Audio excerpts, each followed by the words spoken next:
Good afternoon, everybody. Welcome back to the Miami Sports Break. I'm Dave Eversole here, joined as always by Jaccare Givens, catching up with you on a busy Tuesday. A lot going on in Miami sports, obviously. We got the Super Bowl coming up in a couple weeks, have the Heat in action. It's been a little bit of a rough patch for them. We're going to talk about some bright spots for the Heat, though, and also the continuing search for a Dolphins offensive coordinator.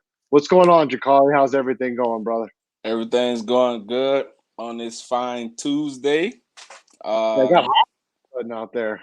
yeah, I 80. know, man. What can we say about Tommy Boy, man? Brady consistently has Oh, been great. 14 championship games in 21 seasons, 10 oh. Super Bowl appearances. Um, Wasn't ready for all this so soon, man. You got he to ease into that. I know, but he's the greatest athlete of all time, best quarterback of all time. Um, Can't say enough about him. And then on the other side, you got Patrick Mahomes. This is Jordan versus LeBron right here. Yep. Goat This versus is baby goat. yeah, goat versus goat. But I for my like I said, I can't bet against Tom Brady, so my pick is Tom Brady. I think Tampa Bay wins the game. Mm, I think we see a semblance of how Brady stopped the Rams, the greatest show on turf, when he won his yeah. first chip. I think we What's see up, us. Rob in Hollywood, by the way? I But think we see it. I think we see a similar thing. yeah, I mean, listen, I can't sit here and just say they're going to win because he kind of Trent Dilford his way into the Super Bowl. I mean, let's not say Brady carried them in the game. I mean, let's not get crazy here. I mean, Hey, it but doesn't he got matter. there. Listen, the guy just wins. I get it, but I'm not going to sit here and just I Would you can't do take it, man. It's just would in you my heart take of the hearts. I Dolph can't do it. would you take the Dolphins right now winning how they're winning? I would just take the Dolphins any day because I love the Dolphins. But what do you mean, like winning how? Like, just winning in spite of his play. I The, just think people are undermining Tom Brady. Is various. I know people saying he's an underdog. He's not an underdog, but it is. He went on the road. They won three he's straight. old. He's Yeah, old, so he's not an underdog because he's old. I mean, they went on the road, run three straight games against three top 10 defenses. You can't take that away from them. They played masterful. Brady had a terrible second half, but they did enough to win. That's all you can ask for. Obviously, with Patrick Mahomes, that's a Ferrari right there, man. You can't stop what they do. But Tampa Bay in that first meeting stifled them in that second half. They jumped out to a 17-0 lead, and I think they scored 10 points the rest of the way. And it was 27-24. With 4 minutes left to go in the game, Brady never got the ball back. But it's going to be a good game. I see a high scoring affair, but I just see Tom Brady pulling it out in the end. I think whoever has the ball last wins. yeah, I want to talk about that for a second because obviously Kansas City is known for the prolific offense, of course, with Mahomes, Kelsey, Tyreek Hill. But I've been really impressed with the defense, especially in the last two games in the postseason. They shut down Baker Mayfield and the Browns, who were really rolling, scored 40 plus points a lot. They shut them down in the divisional round. And then last week, the last game, they basically, Josh Allen could not really get a lot going.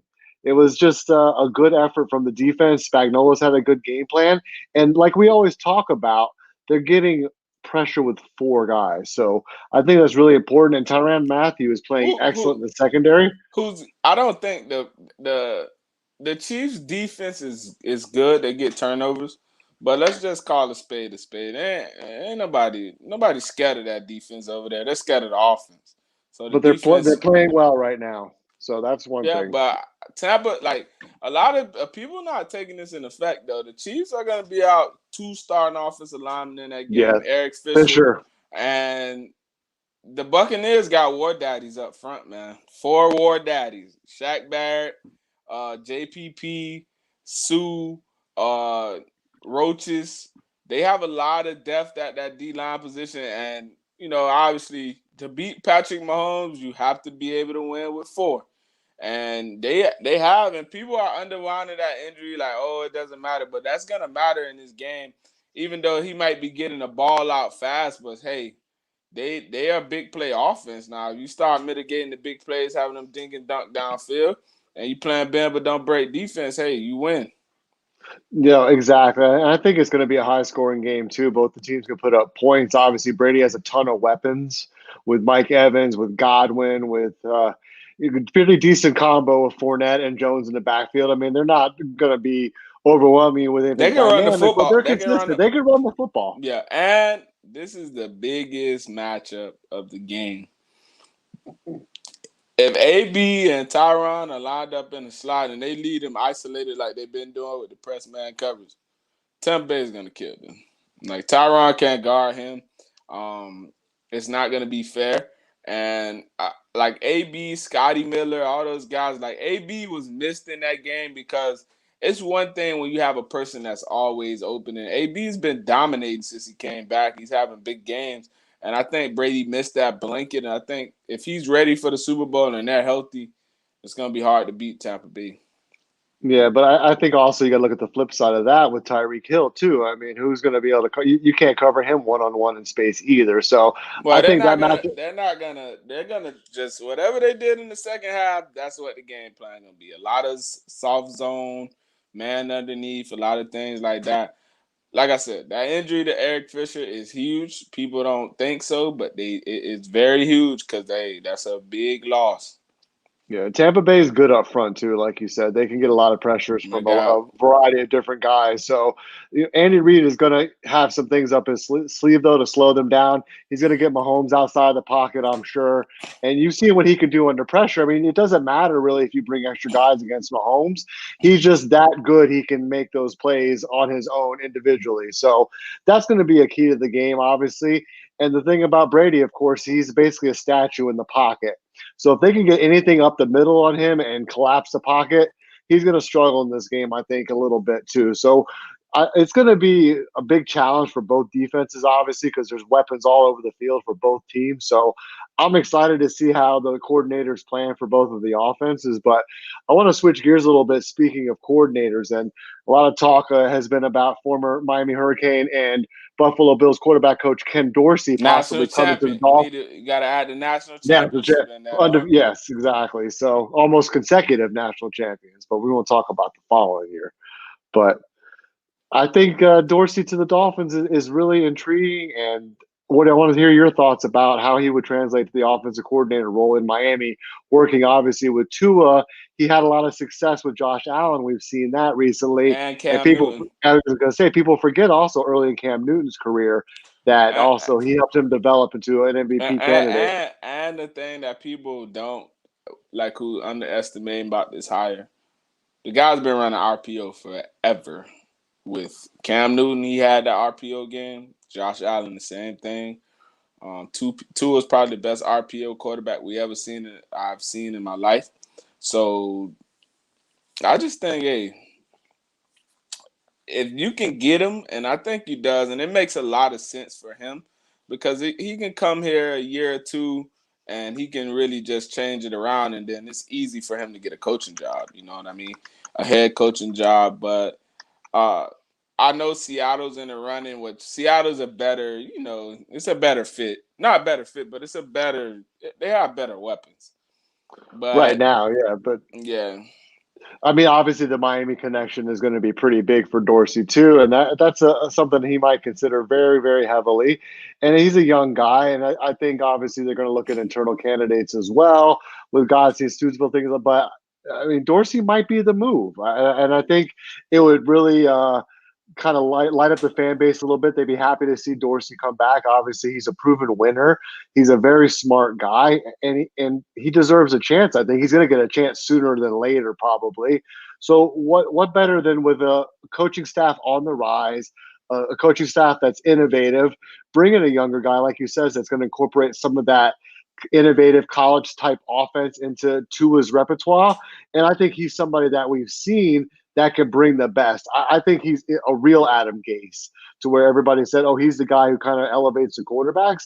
Adam Gase fell into good quarterbacks, where I think you've seen the difference with that coaching with somebody like Josh Allen, who had the ability, but I think it was the processing and also his development in the mental side of the game with the accuracy issues and things like that, that Dorsey kind of helped him get a little bit more cerebral with it, with what he's seeing on the field. And you saw the difference. And not to mention, obviously, adding a wide receiver like Stephon Diggs doesn't hurt either. So if they get weapons and they get somebody like Dorsey in there, I think you really see a big step from Tua in year two. Yeah, and it's just about finding the right fit for him. If Tua's the guy, I don't give a damn who the guy is, Watson or Tua, Dorsey's the guy. I think he just brings the best out of the quarterbacks in general.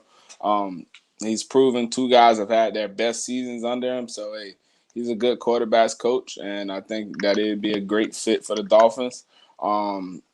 Another thing that you see, Smith didn't want to do his weight and height at the Senior Bowl, which The I'm pro not a day, right? He's waiting for the pro day. I'm not a proponent of Smith or has been at the Senior Bowl. I think it adds nothing to their value. It's a Well, waste of Smith's not going time. to play, right? Because of the thumb. Smith's Yeah, not even but going to it's play. a waste. It's a waste of time. I mean, listen, these guys are going to do what they're going to do. So I think they just want to kind of be there in the mix and maybe just sort of have that one last college experience. I mean, you know better than anybody, obviously. You only get so many days as obviously a student and everything like that and being in that atmosphere. So maybe he just wants to get one more run with his guys out there just to have a good time and just sort of take it all in for one last time.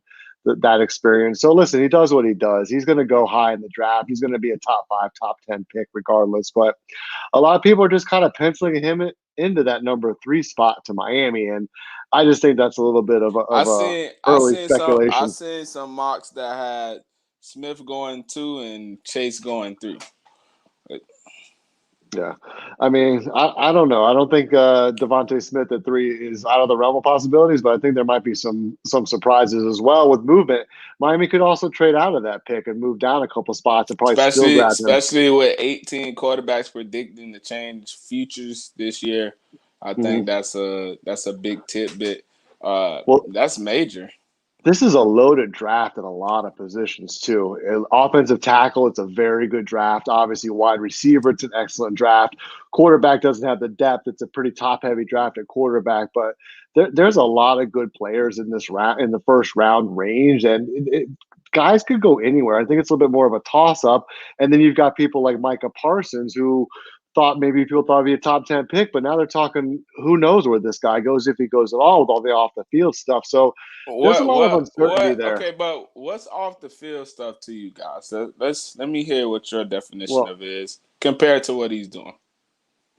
I mean, it's just kind of some off the wall sort of sick, twisted stuff. I mean, I'm not going to get into the details of it, but I mean, it's not like your normal run of the mill like being a stupid college kid. I think it's a little more egregious than that, and people are going to notice that kind of stuff. I know college kids make mistakes and do dumb stuff all the time, but there's levels to it, just like anything else, and you've got to really, it's a long-term commitment. It's an investment in a player, and it's an organization putting that faith in a player. So the due diligence with the COVID situation and everything else, it's a little bit of a stretch. I wouldn't touch him with a 10-foot pole. That's just me. But Miami doesn't need that. I think a linebacker is pretty Well, low on the list for Miami anyway. So I he just would have been picked, I don't think, I just regardless. pulled up what the allegations was. So he's in a lawsuit uh claiming that Isaiah Humphries is the guy from Penn State player who's saying that Parsons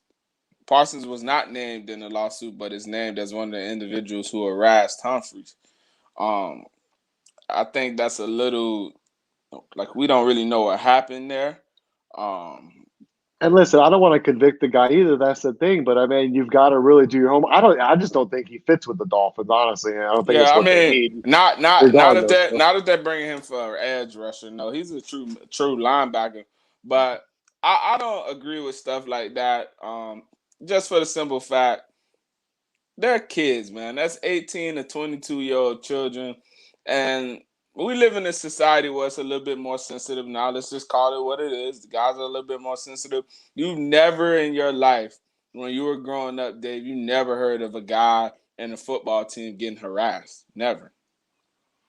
Like, I mean, and being in the locker room, guys are not going to respect guys who don't fight back. That's just what it is. Like, even if you get your ass whooped by this person that you get into it with, if you fight them, it's more of a mutual respect.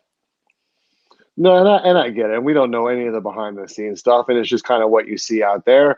It is what it is. You got to mention it and just sort of he falls where he falls. I don't think he's going to be high on the draft board anyway with what Miami needs going into this season. Miami So doesn't need him.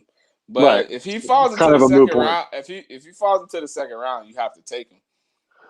Yeah, I mean, perhaps listen, and Flores has shown he's willing to give guys second chances. I mean, listen, everybody should be able to. Also, once the story comes out, I think you could really make a firm decision on everything once everything kind of comes to Only light. But thing I'm it does against, raise concern at the very least. You got to be a little bit concerned. only thing that brings character with for me is if a guy doesn't have if it's issues far as him with a woman, whatever it may be, whether it's domestic violence or rape, okay, that's not forgivable. We don't forgive guys for things like that. But stuff like this, that's a forgivable offense because a guy saying he's being harassed is different. I know bully's a big thing now, but when you're playing football, the ultimate gladiator sport, you can't really be sensitive like that. I mean, you're in the locker room with a guy for in college, you spend way more time together than you do in the NFL. Right. So it's their children. Like they're gonna, it's their kids, man. I don't think that should drop a guy after the draft board just because of some allegation like that. Now, if it was to the point where he was threatening, making threats of, doing dangerous things to him, then of course, yes, you have to take that seriously. But a Yeah. harassment is like I read in the law book is perception. Everything in this world is perception. So it's all about the perception, Dave. Because me and you can have this conversation right now, and you can feel like if I say something to you, you can be like, well, you can perceive that as, oh, Jaccare is taking it this way, but that's perception, and I hope that the kid does. I hope everything thaws out for him, obviously, because I want to see the kid playing the NFL. That's everybody's lifelong dream, playing football. So I hope Yeah. everything comes out. Like I said, I don't report on guys off the field problems as I have to, and I always keep it to the player on the field. And once we get past that notion, I think a lot of media members should try to take that approach. If it's not something that needs to be reported, then don't report it, man. That's not something we should be doing. We should be just criticizing these guys on the field, what they do on the field, not if they go out and party or whatever it may be. That's not our business. Yeah, exactly. So we're going to kind of switch gears a little bit to the only team that's really playing right now in South Florida until the Panthers come back to action tonight. They've had a long hiatus. The Heat have been grinding, obviously, with everything going on with the players being out and the tough situation with the roster. But there's been some bright spots for the team despite kind of the losing trend. A couple of competitive, tough games versus Brooklyn. But I think obviously everybody's going to point to the growth of Bam Adebayo since Jimmy Butler's been out this season, and he's sort of taken that next step with his game, developing that jump shot. And obviously, he's becoming a great distributor of the ball. We know he can sort of set up and run the offense, but he's really showing that he's ready to kind of leap into that conversation of top 10 players right now. His talent level is there, and he's starting to really get the confidence in his game and just find more and more ways to contribute. So, what are you seeing for the Heat that's going to kind of be a positive that they can hopefully right the ship and weather this Yeah, storm cause to get everybody back? Wednesday, Ethan reported on Onside Radio. I think it was yesterday. I think Butler and Bradley should be back for Wednesday's tilt, if I'm not mistaken. You can quote that by checking that out on Onside Radio. Uh, you can find that on Spot. I think they have it on Spotify, if I'm not mistaken. Um, so Achua has been a bright spot for him.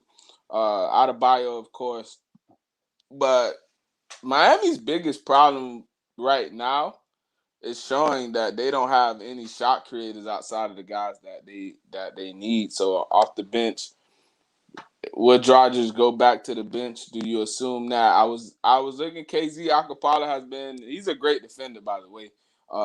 Yeah, He he was has some. guarding everybody out there. Yeah. Durant, he was really he showed a So lot of versatility.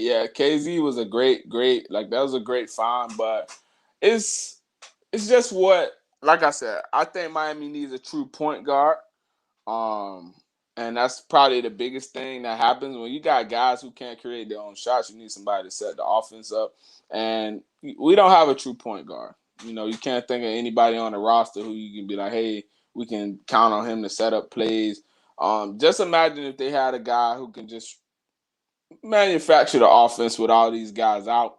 They win some of these games because when the game's getting fanatic, you have a guy, hey, let's slow it down. And then yesterday showed that they don't have a true go getter. Obviously, without Hero and Butler, that's major. That's major. That's a major loss in points. But yesterday, Miami needed somebody to stymie the run, and they just couldn't. Yeah, I just think they're undermanned and fighting as back as hard as they can. I'm not sure if Hero's coming back, but there's going to be a lot of positives once the team is whole again. I think they're going to be able to. They're going to be all right. By Saturday we'll see the real Miami Heat team, and Yeah, they dug themselves in a hole, what you don't particularly want to do. Kelly Olynyk played terrible the other night as well, and I agree with you. They do need some more size up yeah. front. But I'm on the JaVale McGee bandwagon. That's me. I love I his doubt. energy, I but think he goes who knows? to back to LA or to Brooklyn. Brooklyn. Yeah, I mean Brooklyn's getting everybody right now, but I think he'd be a good fit with the Heat. He's a guy who works hard. He's going to give you that energy. He's going to give you obviously a lot of experience, just kind of a veteran to come in and give you a few minutes off the bench to sort of lock a couple guys down low. So he's somebody that I would be intrigued with. But you know what I want to see from Miami is just to continue to fight. The guys that play hard, especially on defense. If you don't have the guys And creating that's been offense. a thing this season. Miami's defense hasn't been what we're normally used to seeing. Well, we can't rebound and we turn the ball over too much. But our rebounding really isn't that bad. It's just the offensive rebounding for the other team is killing us with second chance points and the live ball turnovers. Like you said, without a true point guard out there, a lot of times they get a little bit sloppy. But Kendrick Nunn has played well. So I think also he's got to be mentioned as somebody who's sort of gotten out of the doghouse with Spo and with the fans and the media a little bit. He's getting that confidence back to his season last year where he was really just playing loose and free. But he's a little bit careless as well. So he's not somebody that you're going to really count on for big minutes to distribute the ball, set the offense. He's kind of going to be that more of a microwave guy, come in, give you a spark. I think he's the one that could sort of be that guy that carries us over to when everybody is back and healthy. I think he's going to have a role still. Are you still on for Kelly, not Kelly Olynyk, but Victor Oladipo trade? Do you think that he should? No. Why not? I just not right now. I want to see us back with the core, and like Mr. Bucket says, maybe Precious and Bam together to see a little bit. Since Bam's starting to develop the outside game, the spacing might not be such of an issue. So I've been for that. Ethan mentioned that when he came on with us a couple weeks ago, when we were going to start to see that, and we've seen it for a couple minutes, I think, but. That's something that could be intriguing when you have other guys back, how that rotation could work out. So I'm impressed with Precious's IQ on the floor. He always seems to be in the right spot. He doesn't try to do too much either. He just plays within his game. Yeah, very natural. He's fluid. He's a great athlete, obviously, and he's quick enough. He can take guys off the dribble, and he's got a lot of versatility in his game, and he's only going to get better. I think he's going to be a good complement to Bam. He can kind of do some similar things, but if Bam can start to stretch his game 15, 18 feet, and if Bam can hit three-pointers, it's over. Bam can hit threes. If you ever seen him shoot. play, I know. If you ever see him play pickup, Dave, like you see, he got handles. He can shoot the basketball. It's just different playing an NBA game. Obviously, the nerves are very higher, but the guy can hoop. It's finding the offense for that. I mean, but that just brings out so much. If you can have him bringing the opposing big out on the floor, especially, I think and it opens up passing lanes and everything else. So, I think Miami needs to make a trade though. Kelly Olynyk needs to be traded. I think you have enough shooting. So I think he needs to be traded, and you bring in an Oladipo because you need help at the guard position, man. I saw the Hero, Bradley, Dragic, but I think just adding that extra guard that you can go because once you get that, then you can play with different lineups. Even when having Jimmy Butler at the four, sometimes with Butler, Robinson, real small, yeah. But I want to see a little bit more of Duncan Robinson, speaking of that, because he's kind of struggled in the last few games. So it's feast or famine for Robinson. Obviously, he's relying heavily on the 3-point game. Set him up. Yeah, he's got to kind of get those the handoffs going again. I think within the offense, just without your core, the offense is you're going to notice it more. I Without your think that best player too. yeah, because defense is kind of one of those things that always travels. You know what I mean? The defense should typically be there even on an off shooting night to where you can sort of see with the Heat, they're able to compete with the Brooklyns of the world shorthanded because the defense kind of keeps them around and keeps them competitive, but they just don't have enough firepower right now to hang with the top teams in the NBA, especially in the East. Obviously, with a little bit of a changing of the guard, might be coming with Brooklyn and the Bucks coming back. So it's going to be tough for Miami. They've got to really get it together sooner than later, because before you know it, the playoffs are going to be here. So Yeah, I think Miami needs a winning streak bad right now. yeah, no, and I kind of I like this conference baby. I think. A true bit. We definitely need some size. Also, I think we have kind of a lot of guys that do the same thing. But I want to see how Avery Bradley fits in long term with the offense. I want to see sort of how Jimmy, when he comes back, now that Bam's game is sort of evolving a little bit, how that carries over once we're full and healthy. I think just with Bam's development in these last few games, it's put a new ceiling on The the offense. the COVID stuff is a bummer, obviously, because it interrupts the rhythm. But I think it's a good thing for the younger players, just because those guys can get better run. It's easier for them now. Like Bam Adebayo, like he can do whatever he want because he's the guy right now. He doesn't have to be worrying about this. So it just lets you know that, like, when those guys come back, like, hey, Bam, this is your team. Like, we're only going as far as you take us. Yeah, he needs to show that he's the alpha now. I think it needs to kind of become Jimmy Butler is a compliment to everybody and sort of that galvanizing guy, the veteran on the team that gets you a stop, gets you a bucket, a closer out there with that dog mentality. And I think that Bam can just sort of be that guy that showcases it. So with him and a healthy Heat roster, I think we have enough to obviously get back on a winning track and make the playoffs. I'm not worried about Miami missing the playoffs or anything like that right now. It's still early enough to where they can get things together.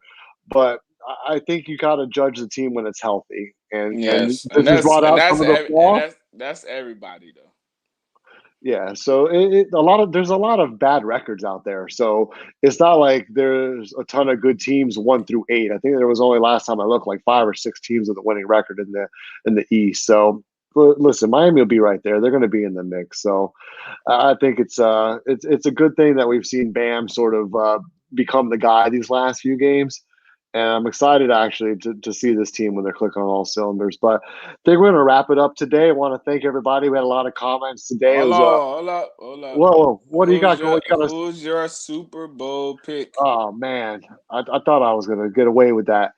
I'm gonna take Mahomes. I think Brady's gonna go out with the L.